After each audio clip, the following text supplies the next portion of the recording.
Lions Rock Productions. This is Jay This Moore. is Greg Proops. This is Jordan Harbinger. This is Dexter from The Offspring. This is Nathan This is East. Sebastian Younger. This is Rick This Marotta. is Stuart Copeland. This is Mick Gillette. This is Andy Summers. Hey, this is Skunk Baxter. This is Gabby Reese. This is Rob Bell. Hey, this is John Leon Guerrero. Hey, and this is Pete A. Turner. Hey, this is Bryan Fuller, and you're watching the Break It Down Show. And now, the Break It Down Show with John Leon Guerrero and Pete A. Turner. This is awesome. I love having Bryan on my show. I've known Bryan for a long time. Bryan, it's about to be 30 years. Oh, yeah. Yeah, no, it's at least 30, yeah. Yeah. You are a rowing machine. You've rowed across the Atlantic Ocean at the time, and maybe still true, the fastest American ever to row across the Atlantic Ocean. Is that still true, do you think, or has it been broken? I don't think, I think there's another team that they had this, last year or the year before, they had crazy great weather, and everybody finished like impossible times. So there was 3 or 4 teams that are faster than us now, and I think there was an American on board there. So I'm no longer the fastest American, but that's okay. I got something else I'm trying though. Yeah, and it's not like a record anybody keeps track of, right? Like it's great that you can say it, but the fastest Reddit. I'm told that you're going to row across the ocean again, and I remember you saying, "I'm never going to do this. I'm never going to do this again." No, it doesn't sound like me at all. It doesn't sound like me at all. So, why are you doing this again, man? Look, you know, rowing across the ocean is the Everest for rowers. You know, my whole life is all about rowing. I have a rowing studio. I teach people how to row crew. I train people from all around the world. I have a business that challenges people to row long distances. And this is kind of like, this is the pinnacle of what we do in rowing. And you know, the challenge of it all, it just appeals to me in a way that I it's hard for me to put words into. And I'm pretty jazzed about it. And I know at the time when I finished the last, I was a little sour on it, but I'm super excited about that. I can't wait. Honestly, 13 months can't come fast enough. Yeah, I'm excited for you. I am because I'm your friend and I love you. I'm also a little bit concerned. You know, look, I know you're strong as an ox and super healthy, but you've also had some health stuff. So how smart is it to put your body through this? And we're not the youngest people, but we're not the oldest. So talk about your health for a second. So what Pete's referring to is 2.5 years ago, I had a stroke. And my doctors are unsure of why it actually happened. I did have slightly high blood pressure, but there's a possibility it's just from like working out excessively. I own a gym and I teach anywhere from 12 to 20 classes a week, and I like to go for it every single class. And I think I was pushing myself too much. I'm 54 now, but I feel like $1,000,000. Feel great. I have no lingering effects. Look, I know if I don't do this now, I'm never going to do it. I can't say I'm going to do this. I'm going to be healthier in 10 years and do this. Like I said, I feel great, and my doctor gave me the green light, and so I think I'm good to go. Good. And truly, I have no doubt that you'll do this because that's the kind of guy you are. But I do care about you, and I know you do work yourself hard. You and I, and when we were in our Army units, we were the guys that could pick things up and carry them. So it seemed like we picked up things and carried them every day because, you know, we were draft animals for the most part. So I do worry about you, man. I'm on draft animals. Yeah. So we talked about why you would do this. I guess, what are you doing specifically? So June 1st next year, I believe is a Saturday, we are going to push off from community rowing, which is on the Charles River here in Boston. It's the last boathouse on the Charles River. We have a big send-off. We're going to push off from there, row down the Charles, get onto Boston Harbor, go up by the Grand Banks, shoot straight across until we get to England, the coast of England, come up the Thames, and we're going to land at Big Ben. Like we're going to go from Boston to London. Hold on. You're going to go from a river in Boston to London, to a river in London.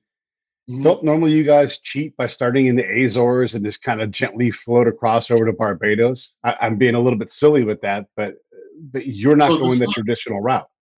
no, this is not a traditional route. Most of the road across the Atlantic Ocean starts somewhere in Spain or Morocco, and they go to the Caribbean because there's a natural current that goes in that direction. You kind of push offshore. In 90 days, you'll be in the Caribbean, uh, floating across. Um, and the water is very favorable. It's really warm. I mean, beautiful 85-degree temperature in the water. It's lovely. Um, this is a much bigger challenge. Mm. Um, the water temperature will probably be somewhere between 40 and 60, probably closer to 40. Uh, the currents in the North Atlantic are not nearly as favorable. Uh, they kind of swirl around quite a bit. Um, the distance is a little longer. It's about 3,100, maybe 3,200 miles in the South Atlantic, and the North Atlantic it's about 3,500 miles.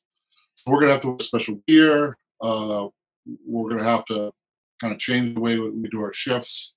There's a lot of technical problems that we have to overcome in order to do the North Atlantic. About probably 700, maybe 1,000 people have rowed the South Atlantic, and I think the North Atlantic is somewhere under 20. It's just a much more difficult uh, technical row. So, is there someone that you can use as an advisor? I mean, it's one thing to say, we've got more challenges, but it's a whole other one to have the experience to say, like, hey, is hypothermia has got to be a significant risk for you guys. It's a huge risk. So, like, you fall out of the boat in the South Atlantic, the biggest risk is they can't find you.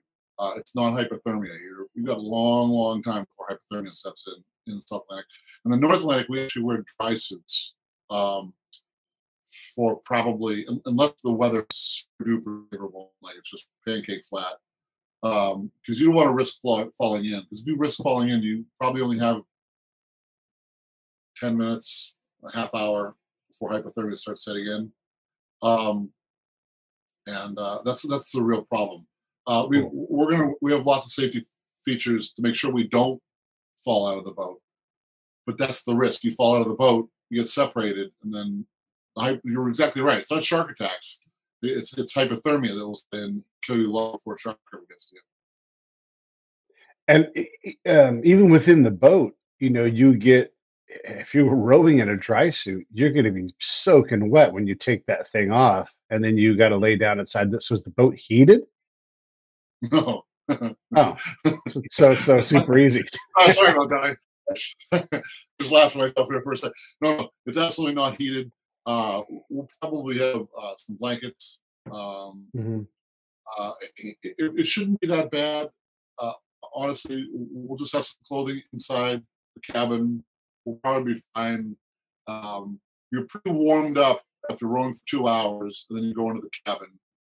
And uh, I don't foresee it being because the cabin's really small and it's airtight.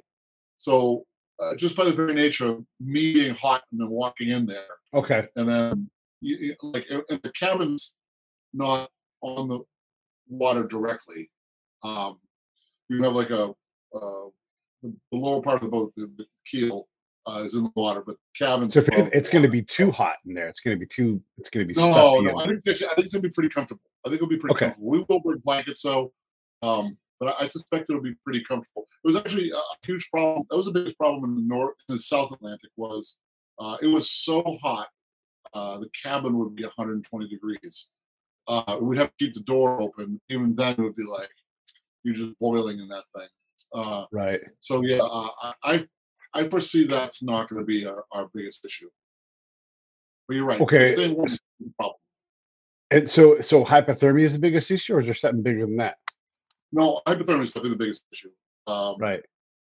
And then probably weather. Yeah, I was going to ask because you have like your most likely and then most deadly, and so hypothermia is the thing that's like going to be the hardest to recover from because you guys are man powered. There's no support. I'm imagining. So if someone goes in, it's all hands to get that person out, but that doesn't mean you can just row over it. Like the ocean is trying to kill you at all times, and so you can't reliably say, "Oh, we'll just row over and pick you up." Something personal. I think. I think it was unintentional. maybe one of the guys know who doesn't like, but I think overall we've got a pretty good relationship. But yeah, weather's a problem. You get some pretty big waves in the North Atlantic. Yeah. And like I said, the currents don't go just from west to east, like they go from east to west in the South Atlantic. So they're a little bit swirling. So we have to kind of re-navigate. So it's kind of a wavy pattern, trying to stay with the currents rather than try to fight against them, because they kind of swirl a little bit in the North Atlantic. So it's definitely a problem. That's going to be the issue as far as like getting there. And then like if we have any storms or anything like that, that could be a problem. But we picked a time of the year that's pretty good about not too many storms. South Atlantic, like storms are actually, I don't want to say welcomed, but like a little bit of weather is kind of nice. North Atlantic, I would prefer pretty flat. So we'll see. I recently did a show with a historian who talked about this guy named Lope Martin. I might have mentioned to you. And he is the first guy to, on purpose, that we know of ever, and in times of like from the age of discovery to now, he was the first person to pilot a ship from east to west across the Pacific. So he went from the Philippines all the way to ultimately Mexico. And look, this is 500 years ago. And so they damn near died several different times trying to do this. You have the advantage of a lot of modern technology and everything. But what folks don't get is east to west is not easy to do. There's a lot of problems. Like you said, the weather, those waves. You said to me before that, your boats are super buoyant though, like you're bobbing like a cork. So if the seas do get big and you can't row away from a storm, and I guess there's a question there, can you row away from a storm? But you guys, you just batten down the hatches and maybe put one guy up there who just kind of throw a storm anchor out? Or how do you guys survive these things? So the real issue with the storm, the boat, like waves that go up and down like this, no problem. Right. When the waves roll and you get kind of white caps, that's the problem. Because then what can happen, the boat can roll over and can pitch pole. Pitch pole is a real danger, is where the back end of the boat comes over the front of the boat and then it lands on the top of the boat. That can be really dangerous, because, essentially everything falls out of the boat into the water before then the boat lands on it. The real problem with that is if we don't have the doors shut and the boat's not airtight, because the boat will right itself. But like if we leave the hatches open, or it's hot that day, or we get caught unexpected, or they just flew open, the boat will fill with water. It won't sink. It will just kind of settle into the water. So there's no danger of it sinking to the bottom. The boat is buoyant on its own. But that being said, that would be the end of the race. There's lots of dangers like that. But rolling over is manageable. Pitch poling is really tough to recover from.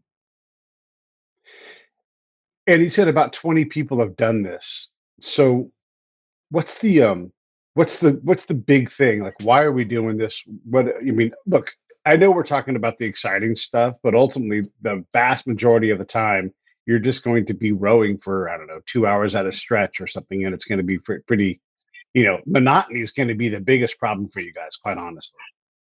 100%. And I hope it's the biggest problem. I hope monotony is our biggest problem. You overcome it with music, right? You download podcasts, books on radio, like books on tape and stuff. At a time, you try to plan out your kind of aloneness ahead of time. Kind of get your mind around it. It's a big challenge because there's not really a whole lot of conversation going on in the boat because it's actually pretty loud, and you're not facing each other. You're facing, front to back, and so I can hear the person behind me, but they can't hear me unless I'm screaming at them. So it's not really good conversation going on. In between shifts, there'll be a little bit of talking, but that's not that much. Mhm. Yeah, that's one of the major challenges. Can you just be in your own head for 40, 50, 60 days? And not everybody can do that. But that's also honestly one of the joys of this. That's what I'm super excited about. You have, imagine how chaotic your life is with your girlfriend, your wife, your kids, your car, your work, Yeah.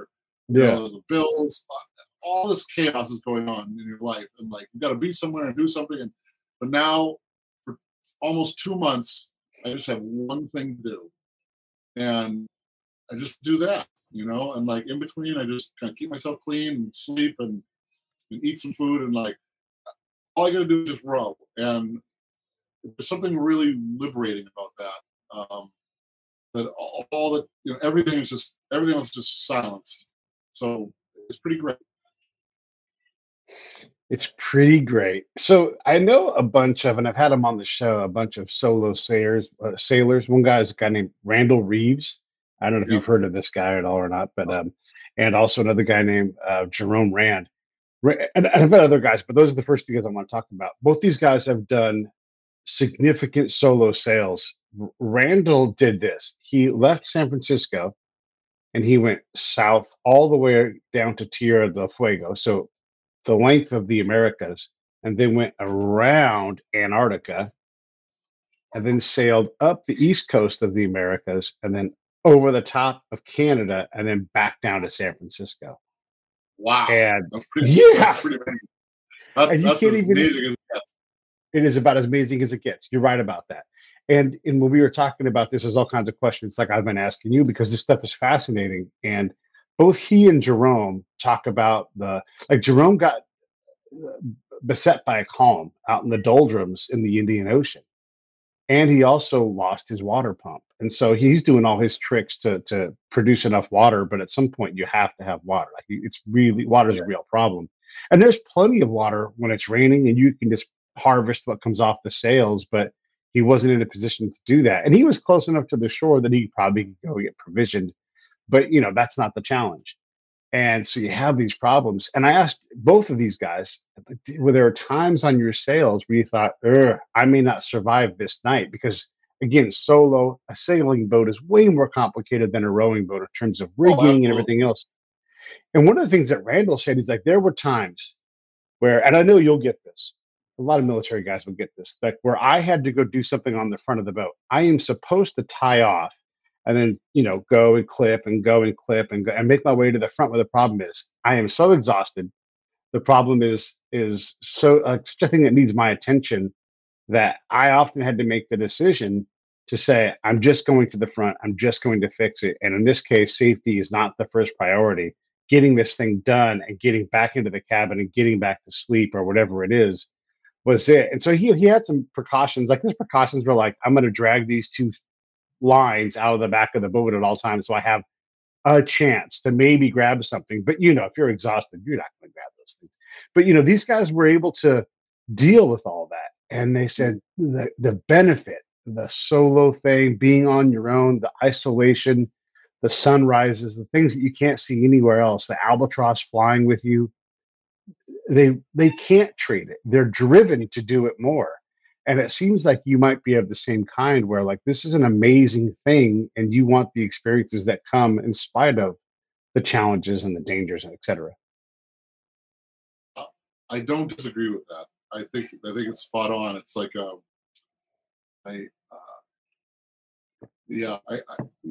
there in the beginning, it's like a 2 or 3 day period where you're really trying to change your mindset, and it took me probably about 7 or 8 days when I did the last row, and then you kind of fall into it, and then you're okay. Yeah, you're okay. But the pressures in the beginning are a lot, and then when you get done, you're like, boy, that was so quiet in my head. It was just great. And I'm not saying I want to do that forever, but it's just a neat feeling, where you have something to do. My job is to row, in the case of the sail, and that's it.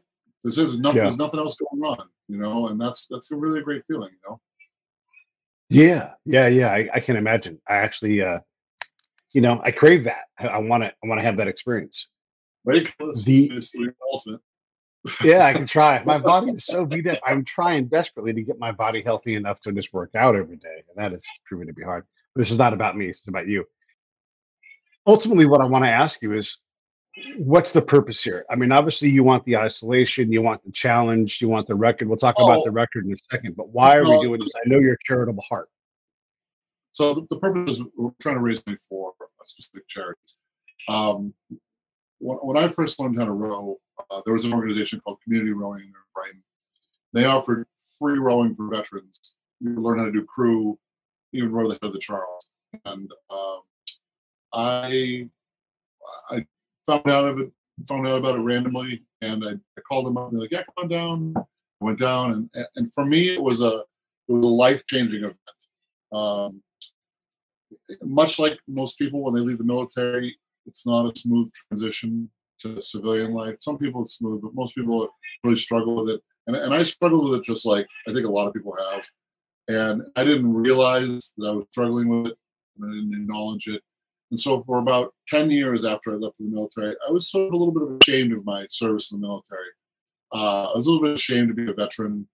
I didn't have a terribly positive experience. And when I went to do this veteran row, I was with all these other guys from Iraq, Afghanistan, some people from Vietnam, and we got together in a boat, and there was like a sense of like camaraderie that I hadn't felt since the military, and all of a sudden it all became okay. Um, one of the best ways to help people with PTSD is to normalize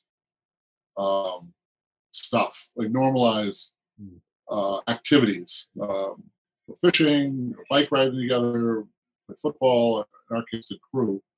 And like you do this as a group, and you have this common bond with people that have shared experiences. And it really changes your mindset. And from then on, I was so proud to be a veteran. I'm so proud of my service. This particular charity at Community Rowing, this veteran rowing program, really changed my life. And a couple of years after I had done my row the first time, raised money for them, and I did the board of directors for that particular organization, I quit my job and I opened up a rowing studio. And I wanted to share that love of rowing with other people. So the long story short is my purpose for doing this row is I'd like to raise awareness about this just amazing program they have. It's a free room for veterans, and raise money for them. Because it's a nonprofit. I mean, the whole organization is a nonprofit, but this particular program they don't take any fees for. You're a veteran, everything's covered. You just show up, and they take care of everything. It's just an amazing program. Yeah, I mean, you and I mean, I remember us during that time, and I went on and did more service in a variety of military settings. And you come back, and at some point, you do have to deal with it. And the Army missed an opportunity with us to really put us to work, but the Army also did what it does with people. It put us to work in the way that it needed us, and and it's frustrating to like, I could have done more, I should have done more, and you need someone like me to you or you to me to go, hey man, you did what was asked of you. That's a lot, and you Yeah. did it, and you didn't have to do it. And so it's hard to believe that. I go through these, I call them exorcisms, where I'll have a friend who will say, hey, I've done some awful things in a war. Let's sit down and can we talk? And you talk to this person and they've just got to get all this stuff off their conscience, whatever it is, whether it's valid or not. And then you just go through this process with them and hopefully, at least temporarily, try to lift that burden.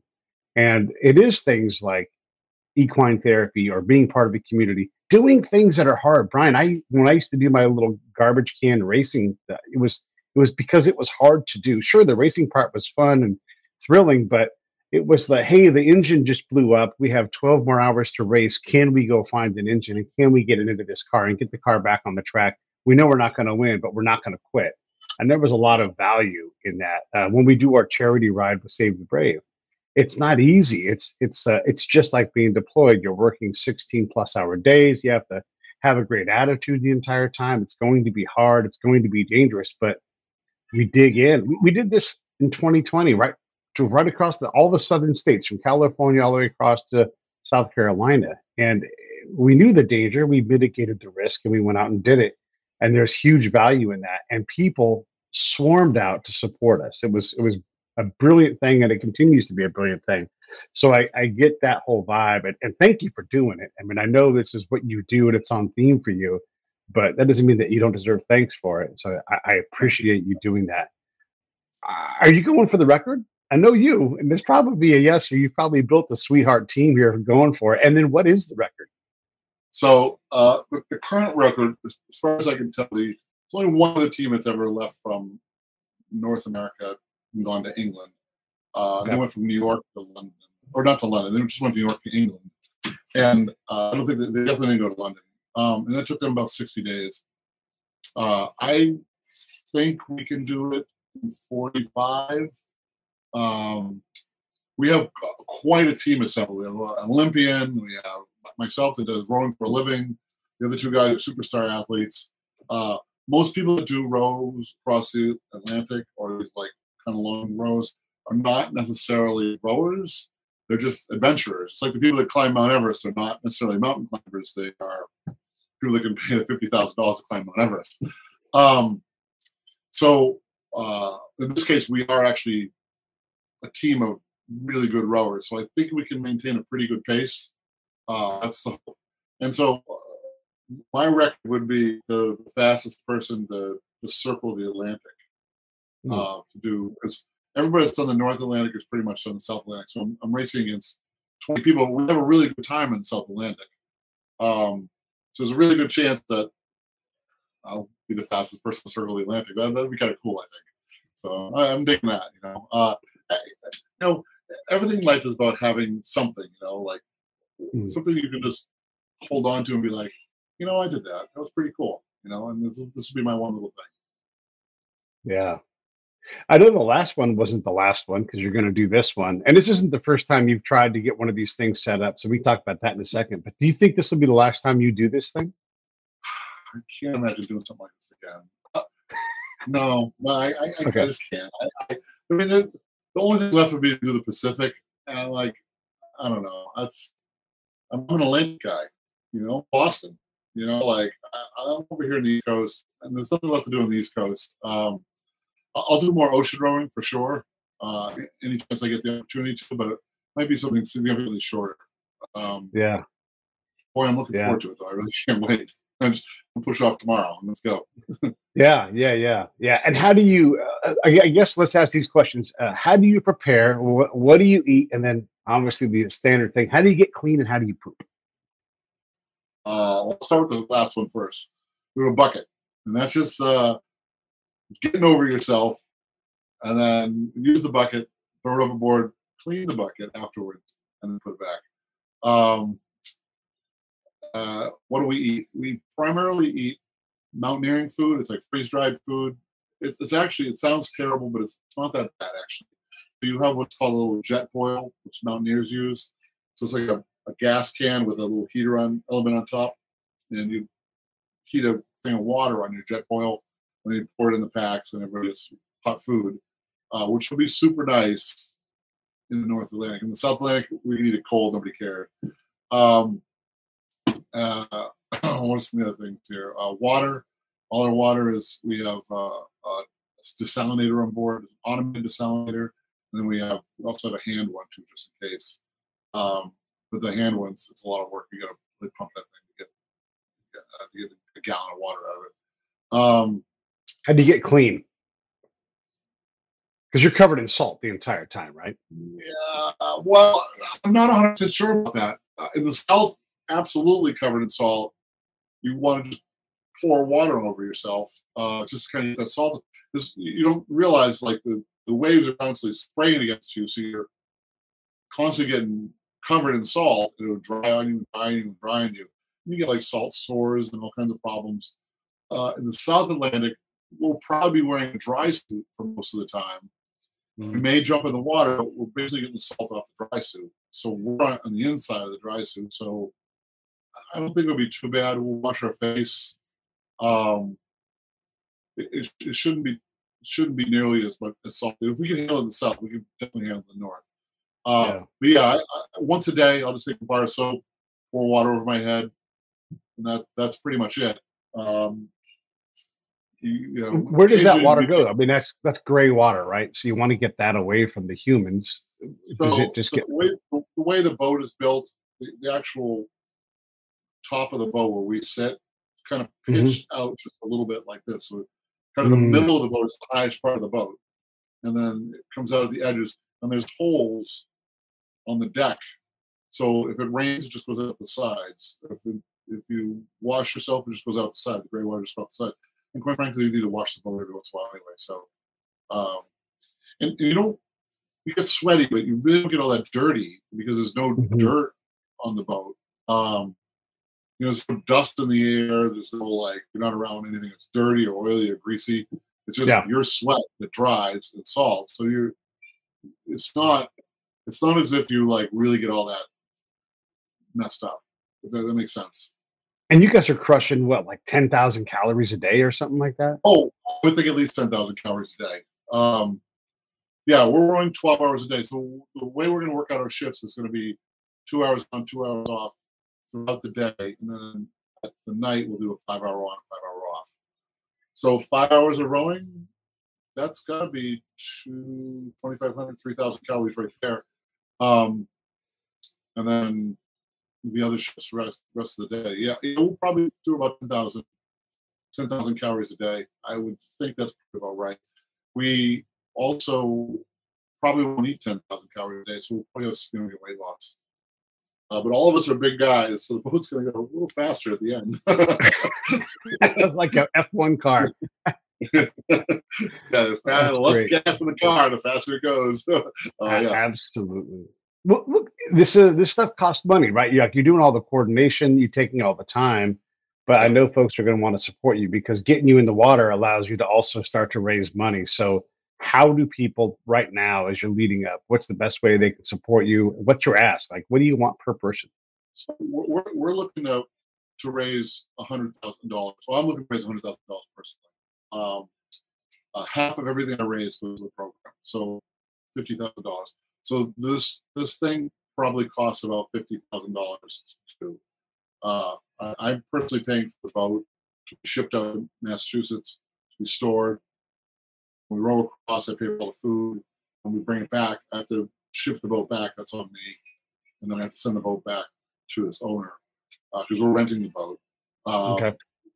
The suits we wear, we're going to do a practice row. So there's quite a bit of air flights back. It's quite a bit of stuff. The $50,000, I'm hoping that's the right number. I don't want to spend too much on it. Too much. I mean, I'm expecting to spend $10,000 something out of my pocket, but ideally we'll raise enough that we can all do this successfully and broke. Yeah. Plus, I have a business here. It's going to be kind of on stasis a little bit.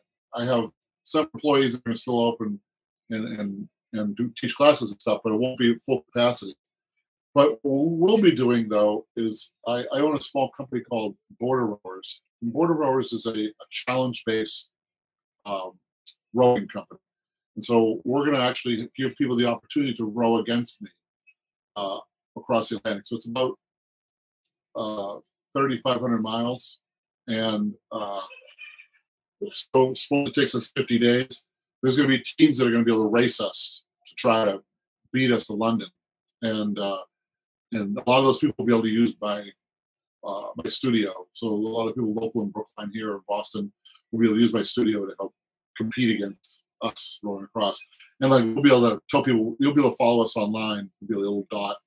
And it should be pretty cool, actually. I think it'll be a lot of fun for people just to see if they can keep up with us. Because it's going to be quite a challenge. Yeah, it'd be quite a challenge. Because you'd have to row essentially as a team 80 miles a day. That's a lot. So team of 10 miles each, which is about 20,000 meters, something Yeah. like that, give or take. I'm not 100%, I don't math in my head, but 16, 17, something like that around. That's a lot of meters you got to row a A day. lot of So meters. it's probably a little over an hour a day you have to row Yeah. with a team of Yeah. 10 just to keep up with us. If you miss a day, we're not missing a day. Like, we're still out there rowing. So it's one of those things like you really got to keep on. But we have some probably, ideally for the people that sign up for that, they'll also partially go to the charity, partially go to the row. We're going to have some pretty fun prizes for them as well. That's awesome. That's awesome. And what if you want to jump in and do a corporate sponsor and really step up and That back would the be boat? amazing. We Okay. have a website. You can contact me through Power Rowing. That's the name of my rowing company. But we have a website called LondonCallingRow.com. LondonCallingRow.com. Okay. I'm gonna put these links LondonCallingRow.com. here. Yeah. And you'll see a picture of a narwhal with a British flag on its nose. We're having a little fun with that. Or we're a little bit of it's kind of punk. I don't know. I feel like the Clash can influence us a little bit. And Yeah. yeah, if you want to go on that, you'll see a description of all of our charities, ways to contact us. You'll see the picture of the boat, and we're adding stuff all the time. So anybody that jumps on as like a contributor, as a sponsor, is going to be headlined on our website.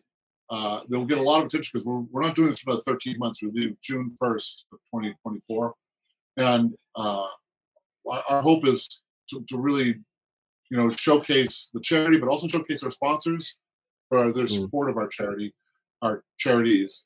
And here's the real kicker: whoever does actually join in this, there's a really good chance we are going to make a movie out of this.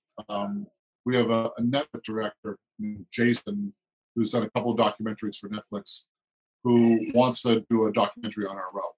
So we're starting the process of doing that right now. We're going to have we're getting a couple of drones for when we're out in the water, fly them around to kind of see what it's like. We'll have some cameras on the boat. We'll get like 100 hours of footage. We're going to condense it down to 1 hour, and so it should be pretty interesting. So once again, all those sponsors will get a little something in the by having their name on the boat, but also get a little buzz in the movie too. So it's a pretty good sponsorship deal if you're looking to like support a great charity. Or all these charities are really great, but also is a way to get some marketing back to your companies for doing some fun, wonderful work. Yeah, for sure. Hey, I know we've covered a lot of things and it's fascinating. You've got my support when we're doing the show. I'll kick in some money as well. I'd like to be one of the first donors. I don't have a lot to give, but my percentage of giving to income is going to be high. Really high. Yeah, really high. What else do you want to say? Like everybody's heard this incredible story, this incredible feat that you're going to take on. There's no doubt in my mind you're going to do this. What do you want to say? What I want to people is like, so many of us live our lives day to day, like day in and day out. Like go to work, go home, go to work, go home, get a weekend. Like this kind of thing is like, this is what it's all about, though. This is the thing you talk about forever, for the rest of your life, and you're like if you ever have the opportunity to do something that's like maybe a little bit scary to you, but like it's just something you'd be really proud of and something that maybe nobody else has ever done. Take that opportunity. Like, yeah. The greatest day of my life was the day I landed in Barbados last time I did this, and I was. It's like your wedding, the birth of your child, graduating college, all squeezed into one, and you can't talk, you can't put into words like how that makes you feel, and like everybody should have that feeling. Everybody should have that opportunity to feel that, and I hope me doing this row inspires somebody else to do something similar, or to beat me. It would be awesome if someone beat me. I love that. I love if we set the record and then someone came along and in a couple of years, and then and beat us. But I think that would be amazing. I hope this inspires people to do something that they could really feel like they've accomplished. Yeah. So powerrowing.com, borderrowers.com, and put that up here right now, and callingrow.com. These are all of the areas you can go. And really, Yeah. if you go to Power Rowing and just mash the button over there, you're going to find Bryan and everything on there. But What's up? I was just saying, like, this is my call to action. Is I'm encouraging all of you guys is to get behind this effort. And look, it's a bunch of us contribute a small amount of money. We'll cover that $50K easy. And the corporations can get in line behind it and just turn this and double the money and make it a real big, not only fundraise, but support the row. That'd be amazing. And Pete, I really appreciate you as a friend. I really appreciate you